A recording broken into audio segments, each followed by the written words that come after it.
I'll let this slide just this once. What is he even talking about? He seems so clueless. Maybe it's time to bring him back to reality. My name's Olivia, I'm 32 years old, and I've been married to my husband, Mason, for a year now. We met at a casual party a friend hosted. We hit it off, started dating like most couples, and eventually got married. We weren't getting any younger, after all. Mason isn't the most exciting guy, but he brings a sense of peace to my life. I thought we'd be together until we were old and gray. We both work, so money isn't a problem. When we got married, I didn't overthink it. I handle most of the housework since we're both busy with our jobs. Mason doesn't help much. He either lounges around or leaves early, spending little time at home. Still, I didn't see it as a burden. My parents lived the same way, so I assumed this was just how life as a wife would be. I work a 9-to-5 job and don't have many hobbies. Mason and I weren't big talkers from the start. We respected each other's space, and it never seemed like a problem. Life just went on. One night, Mason came home late. Probably out drinking with coworkers or friends, I didn't know. "You're home late," I said as I welcomed him. "Long night?" "There's dinner if you want, but I guess it's too late for you to eat." He didn't respond. He just turned away and walked into the living room, ignoring me completely. I sighed. Here we go again. Whenever Mason's in a bad mood, he shuts down. I assumed something at work or during his night out upset him. I knew better than to push him when he was like this. I shrugged it off and went to bed, thinking he'd be back to his usual self in the morning. It wasn't the first time, so I didn't dwell on it. The next morning, I was preparing breakfast when Mason walked into the kitchen. "Good morning," I said cheerfully. He gave me a glance, grabbed some milk from the fridge, and left without saying a word. That wasn't like him. He's usually not this cold. At first, I thought he just needed more time to shake off whatever had upset him. So, I didn't press him. I continued making our lunch boxes and carried on with my day. But things didn't go back to normal. Mason stayed distant that night, and the next day too. At this point, I was starting to get worried. I was genuinely worried. Days turned into weeks, and Mason still wouldn't talk to me. I tried messaging him on WhatsApp and even left him little notes, but he ignored them all. The only sign that he acknowledged anything was when he ate the meals I prepared. His lunchbox would always come back empty. I thought maybe slipping a note into his lunch bag might get a reaction. Surely, he'd respond if he found a kind message while eating the food I made with love. But even that didn't work. Mason stayed silent. Before I knew it, over a month had passed in this strange, suffocating silence. I felt helpless. I had tried everything, but nothing seemed to reach him. One evening, I decided to do something drastic. I didn't make dinner. Usually, I'd prepare a meal every night without fail, but this time, I wanted to see how Mason would react if it wasn't there. When Mason got home, I was pretending to watch TV in the living room. He walked in, looked at the empty table where dinner was always waiting, and then glanced at me. I held my breath, expecting him to say something, anything. But he didn't. Instead, he turned around, walked out of the living room, and slammed the front door shut behind him. I was stunned. Why was I being treated like this? What had I done to deserve this silence? I sat there on the couch, feeling completely lost. The next morning, Mason was already gone when I woke up. Curious, I went to the living room and saw a note on the table. My heart raced as I read the words, written in messy handwriting. "Stop skipping out on your wifely duties." Something inside me snapped. That was it. I'd had enough. Why did everything have to be about pleasing Mason? Was this what the rest of my life would look like? We were never an overly affectionate couple, but this treatment was unacceptable. Mason hadn't given me any reason for his behavior, and I had no way to even bring it up. The past month of silence had been unbearable. I grabbed a pen and wrote a response on his note. "I'm going back to my parents' house." Then I packed my things, left the house, and went to my parents. They were surprised to see me suddenly, but when I explained how Mason had ignored me for over a month without any explanation, they understood and welcomed me back warmly. It felt so good to be in a place where I could have a normal conversation again. For now, I was finally at peace. I decided to stay at my parents' house and see how Mason would react before figuring out my next steps. The day I left, I didn't hear a word from him. Knowing Mason, he probably thought I was just trying to prove a point and would eventually give in. Fine, I thought, let's see how long this game lasts. Days turned into weeks, and Mason still didn't reach out, not a call, not a message, nothing. He didn't even bother visiting my parents' house. Before I knew it, 6 months had passed, and Mason was barely even on my mind anymore. Then, one day, as I was leaving the house to go shopping, I saw him. Mason was standing there with an angry, defiant expression. I froze, shocked to see him after all this time. He just stared at me, saying nothing. Was he really still playing this silent game? It was almost laughable. But then he suddenly tried to walk straight into my parents' house without a word. Whoa, hold on there, I said, blocking his way. Mason looked at me, his face twisted with anger and disbelief, but still silent. I warned him, don't just walk in, or I'll call the police. Finally, after more than 6 months, Mason spoke. A smug smile crept across his face as he said, look at you, acting all high and mighty just because you're at your parents' house. Since when do you get to talk to me like that? I remembered Mason being a bit rough at times, but not like this. His tone was completely condescending. As I stood there, lost in thought, he suddenly erupted, what the hell are you thinking? You've been gone for half a year, just lazing around here while I've been stuck by myself. Get a grip. He spread his arms out dramatically, as if to say, I can't believe this. Then, in the same arrogant tone, he added, look, I'll give you a break this time, okay? Just come home. I'm willing to turn a blind eye to this.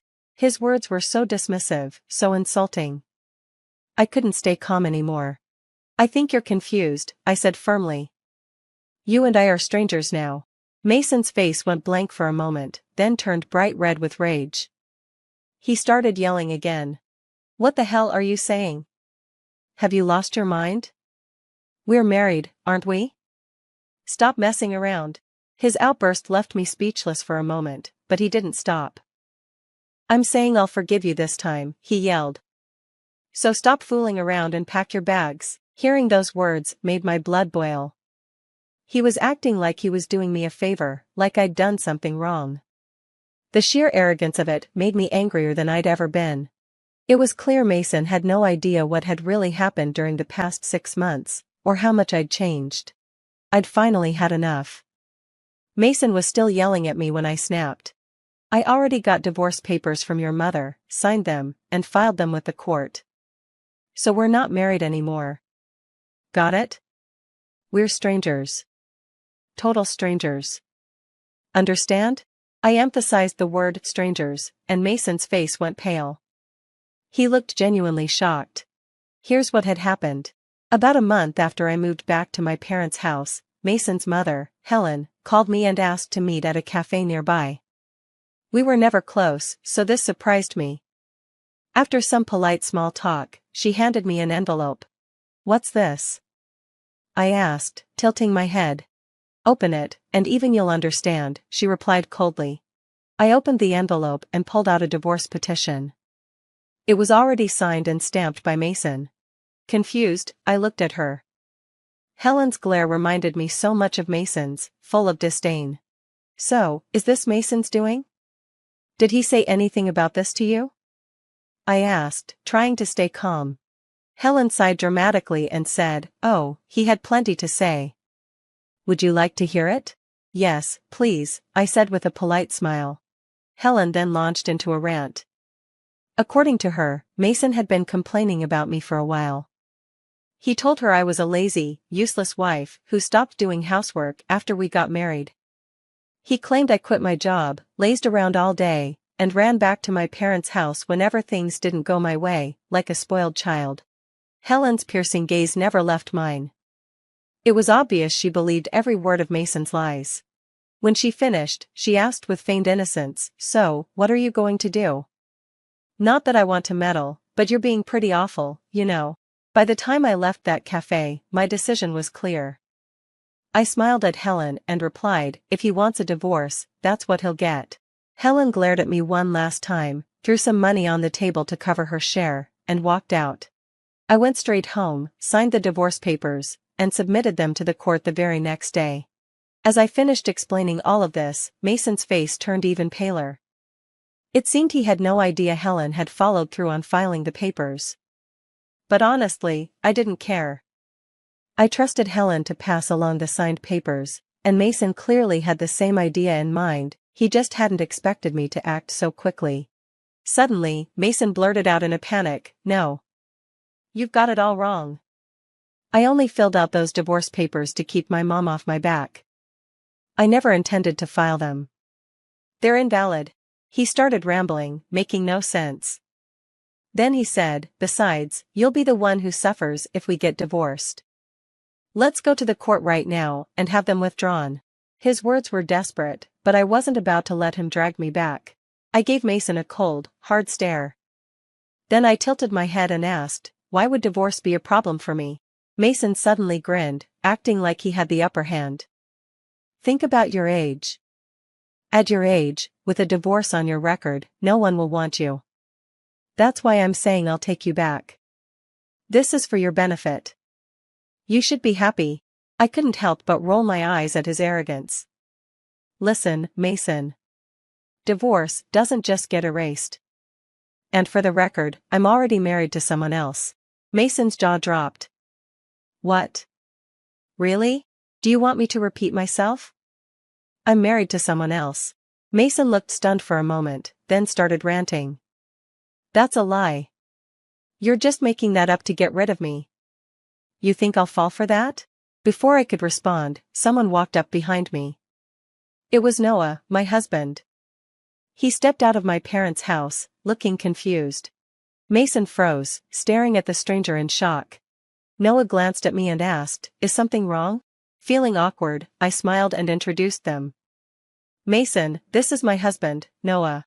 Noah nodded at Mason, looking slightly skeptical. Mason took a step back, clearly overwhelmed. Noah was a former rugby player, and his strong, imposing presence made Mason visibly nervous. Mason quickly started making excuses. No, you've got it all wrong. My old boss told me to do this. He said to put you in your place, and I listened to him. But hey, he got dumped by his own wife and kids, so what does he know, right? I never wanted any of this." I stared at Mason, disgusted. His excuses were pathetic. Then Noah spoke up firmly. "I think it's time for you to leave. If you come near Olivia again, I'll call the police." With that, Noah stepped forward and ushered Mason out of the doorway. Mason, intimidated, stumbled away and left. For a while, Noah and I stayed cautious, worried Mason might hold a grudge. But as days turned into weeks, we never heard from him again. Curious, I later reached out to a mutual friend to ask about Mason. They filled me in. Apparently, Mason quit his job shortly after showing up at my parents' house. He had always supported his boss, who was known for harassing employees. When the company forced the boss to step down and transfer to a remote location, Mason was expected to follow. But out of pride, Mason quit instead. Now, he's jobless and struggling. His arrogance makes it hard for him to find work. He refuses interviews even when recruiters reach out.